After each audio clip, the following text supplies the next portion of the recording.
Entonces, si una paciente tiene un embarazo normal y su salud en general es buena, entonces no hay razón para no poder utilizar anestésicos locales.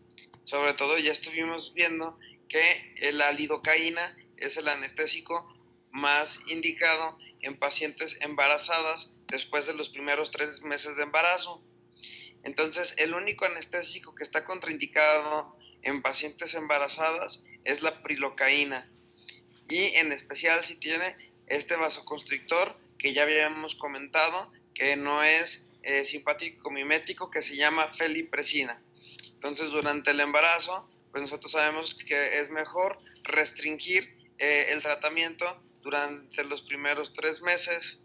Entonces, porque si ustedes recuerdan, durante los primeros 3 meses de gestación es el periodo en el cual se están formando todas las estructuras que conocemos como embrión o embriogénesis.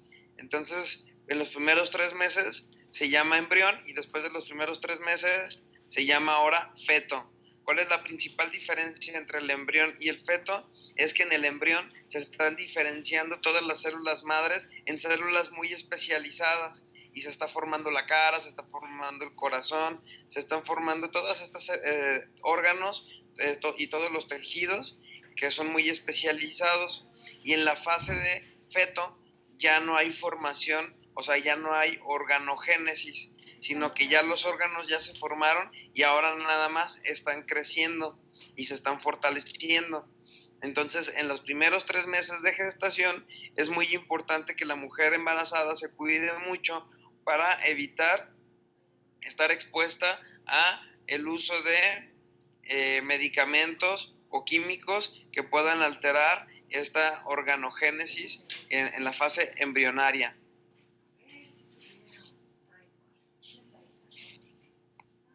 Por favor, anoten la diapositiva.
Entonces tenemos que tener mucho cuidado al momento de infiltrar anestésicos locales en pacientes que tengan trastornos hemorrágicos graves como la hemofilia, la púrpura trombocitopénica o pacientes con disfunción hepática. Si nosotros recordamos, la hemofilia es un trastorno genético que afecta a los cromosomas sexuales o al último par de cromosomas. Entonces es una enfermedad autosómica, perdón, es una enfermedad recesiva que afecta a los cromosomas sexuales. Entonces, la hemofilia no se forman los factores de coagulación que son muy necesarios para que pueda entonces llevarse a cabo una coagulación adecuada. Entonces, si ustedes atienden a un paciente con diagnóstico de hemofilia, tienen que asegurarse muy bien con su hematólogo de que el paciente esté bien controlado para que pueda llevar a cabo una adecuada coagulación.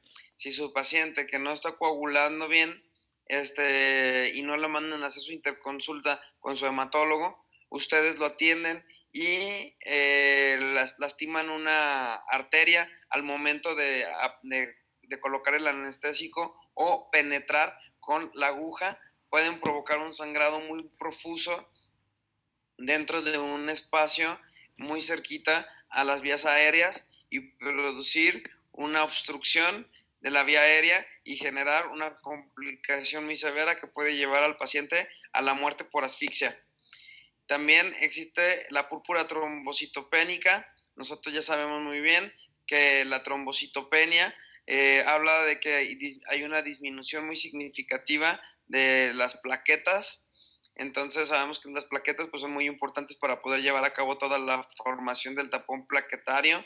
Entonces normalmente la cantidad de plaquetas que tenemos es de 350,000 a 500,000 plaquetas. Eso es lo normal, pero si esta cantidad de plaquetas empieza a disminuir a menos de 100,000, entonces ya está contraindicado realizar cualquier tratamiento quirúrgico porque existe un riesgo de hemorragia muy alto.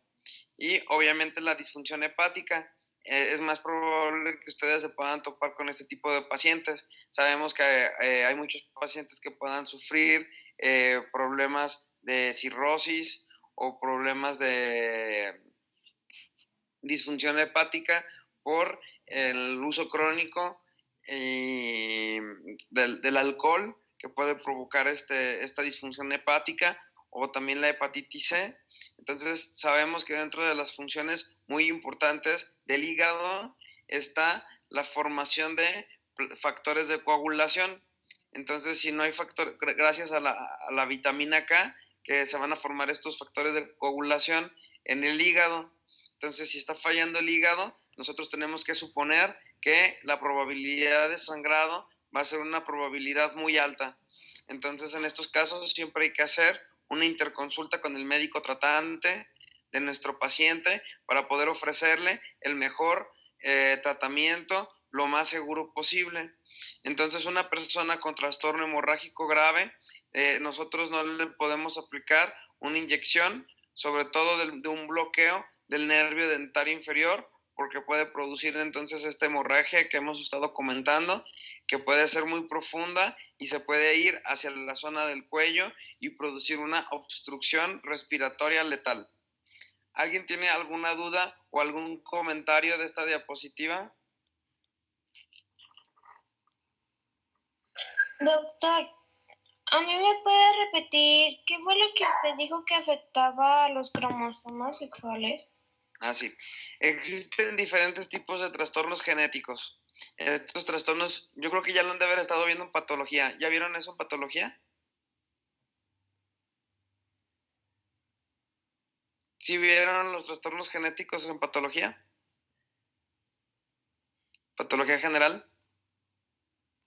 Vimos una parte del genoma, pero no tal cual los trastornos. Ok, existen diferentes trastornos. Unos trastornos son que afectan a los cromosomas autosómicos. ¿Ustedes se acuerdan de los cromosomas? ¿Cuántos pares de cromosomas tenemos? Sí, 23. Son 23 pares de cromosomas. Y de estos 23 pares de cromosomas, el último par es el cromosoma sexual, que es el XY o XX, que es el que determina el sexo. Entonces, los 22 pares de cromosomas, el resto de los otros 22 pares de cromosomas son cromosomas que se conocen como cromosomas autosómicos, porque son iguales. Todos son XXXXXXX. Entonces, hay trastornos genéticos que afectan a los cromosomas que son los cromosomas autosómicos y hay enfermedades que afectan a los cromosomas que son los cromosomas sexuales. Entonces, en la mayor parte de todas las enfermedades de transmisión genética, que incluso está la hipertensión, el cáncer, la obesidad, todo ese tipo de situaciones se heredan por los cromosomas autosómicos. El mismo color de la piel, el color de los ojos, el color del cabello, toda esa información genética viene en los autosomas. Y en los cromosomas sexuales, esos son el último par de cromosomas los que determinan el sexo. Entonces va a haber trastornos que nosotros vamos a encontrar en los cromosomas autosómicos que van desde el par 1 hasta el par 22 de cromosomas y va a haber trastornos genéticos que van a estar solamente en los cromosomas sexuales, que es en el par 23. Entonces la hemofilia es un tipo de trastorno genético que afecta a los cromosomas sexuales. Igual que el daltonismo, también es otra enfermedad que también nosotros lo podemos encontrar en los cromosomas sexuales. Entonces afectan principalmente al hombre. La hemofilia, hay más hombres que puedan tener esta afectación.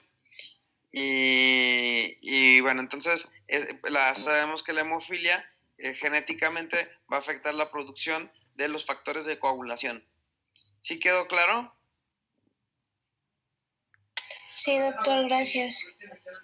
Doctor, Sí, de nada. ¿qué número había mencionado que abajo de 100,000 no podíamos realizar de plaquetas? Menos de 100,000 de plaquetas no podemos atender al paciente. Entonces luego pasamos a ¿cuál es el anestésico ideal que nosotros vamos a colocarle a un paciente que tiene insuficiencia renal? Nosotros dijimos que la procaína. ¿Tú me puedes decir por qué, Emilio?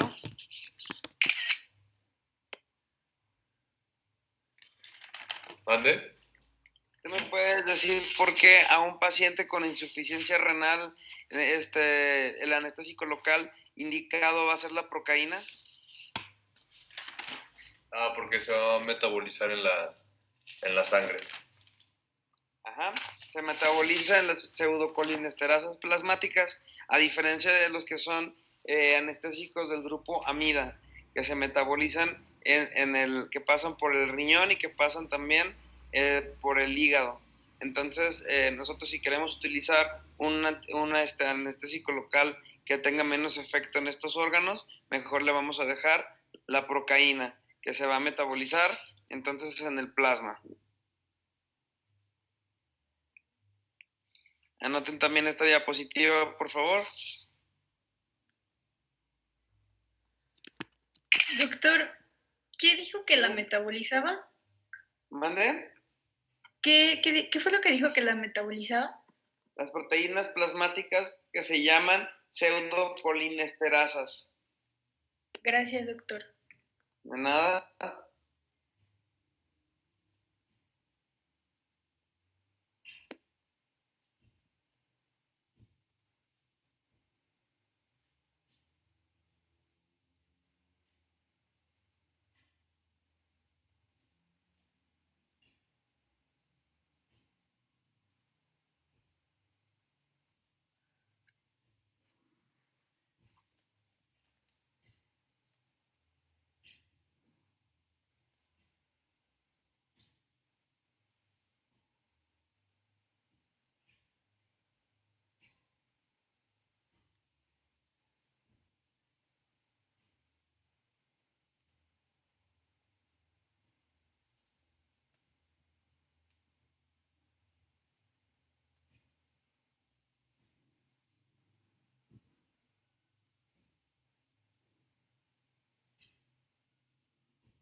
Entonces, la Asociación Internacional del Corazón informó que el uso de la adrenalina en anestésicos locales con padecimientos cardíacos, nosotros no tenemos mucho riesgo de generar alguna alteración mientras no apliquemos más de 2 miligramos, de 0.2 miligramos de adrenalina.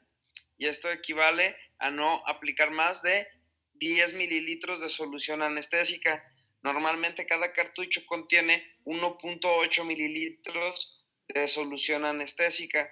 Y obviamente que ustedes tendrían que utilizar anestésicos que fueran muy diluidos con vasoconstrictor, por lo menos 1 sobre 200,000, para que sea menos la concentración del anestésico local, y no podrían aplicar más de 5, de unos 7 cartuchos. ¿Sí queda claro? Sí. Ok. Doctor, ¿Sí? dijo que ¿No se puede aplicar más de cuántos cartuchos? Cada cartucho de anestesia tiene 1.8 mililitros. Entonces ustedes tienen que hacer el cálculo de cuántos mililitros de solución es el límite. Entonces ahí dice que son 10. Entonces, si 1.8 tiene cada cartucho, entonces nada más le pueden poner 6 cartuchos. Multiplican 1.8 por 7 y da, bueno, es 1.8 por 5, más o menos 5 cartuchos. Es el límite que ustedes tienen para poder colocar anestésico con vasoconstricción, con vasoconstrictor en pacientes con problemas cardíacos. Ok, doctor, gracias. De nada. Doctor, ¿Sí? pero sería con 1 sobre 200,000, ¿verdad? No se podría de 1 con 100,000. No, es 1 sobre 200,000. Ok.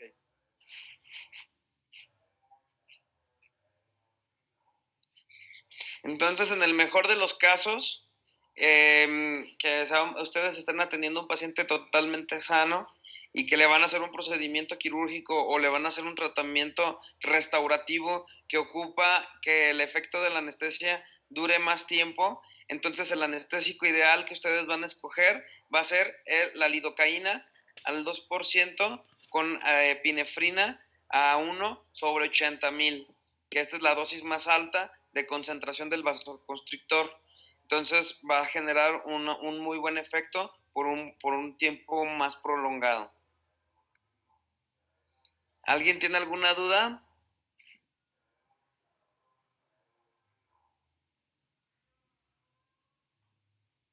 Ok. No, doctor.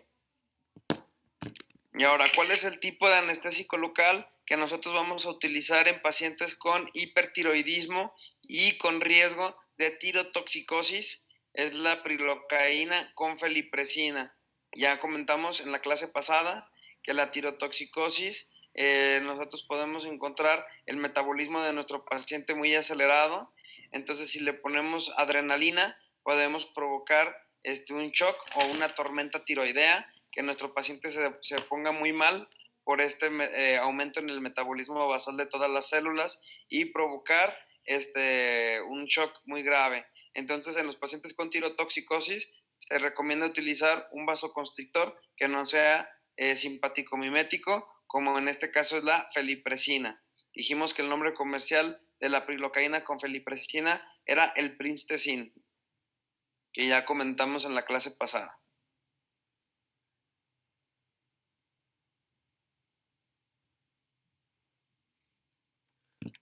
También habíamos comentado, cuando estábamos hablando de las generalidades, que utilizar anestésicos locales con vasoconstrictor en pacientes que utilizan antidepresivos tricíclicos, nosotros podemos provocar una taquicardia muy severa. Y esto es porque la adrenalina se aumenta 9 veces la concentración por la mezcla con el antidepresivo. Entonces se potencializa mucho la adrenalina hasta 9 veces en pacientes que están utilizando antidepresivos tricíclicos. Entonces, si ustedes en su historia clínica tienen a pacientes que utilizan antidepresivos, la sugerencia es suspender el antidepresivo, por lo menos durante el periodo de tiempo de unos 3 días antes de su tratamiento dental, para que cuando ustedes les hagan un tratamiento de aplicación de anestésico local, su paciente no empiece con una taquicardia durante el tratamiento y tengan que suspender el tratamiento. Esa es la sugerencia, suspender el uso de antidepresivos por lo menos 3 días antes del procedimiento. Doctor, ¿Sí? pero por ejemplo, bueno, para suspenderlo tendríamos que hablar con, obviamente, su psiquiatra, ¿no? Sí, con el médico que prescribe el medicamento. Y por ejemplo, si él no nos deja, o siempre te van a dejar. Sí, ellos sí te tienen que dejar porque no es un medicamento que sea tan conflictivo de dejarlo por lo menos 2 o 3 días.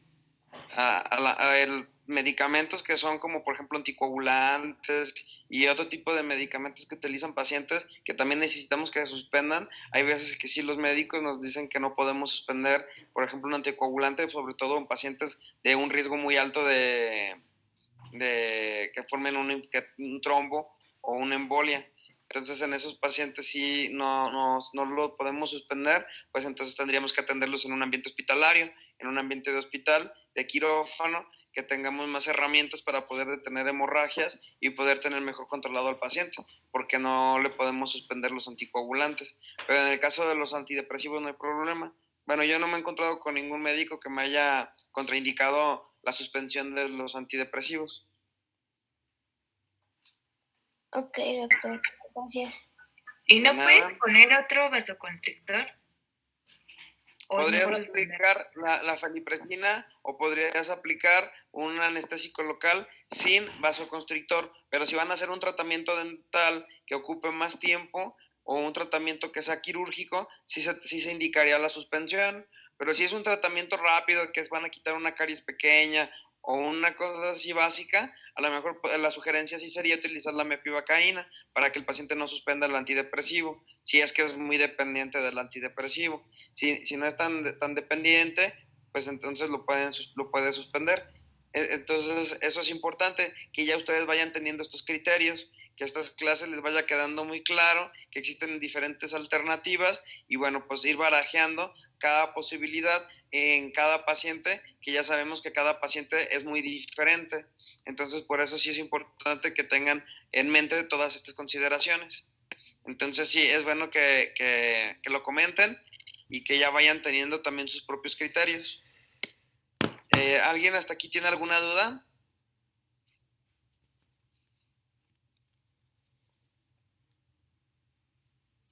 No, doctor.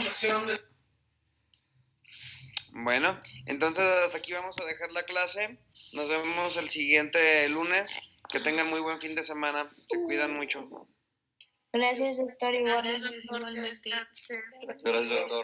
Se cuida, bye. Nos vemos. Bye bye.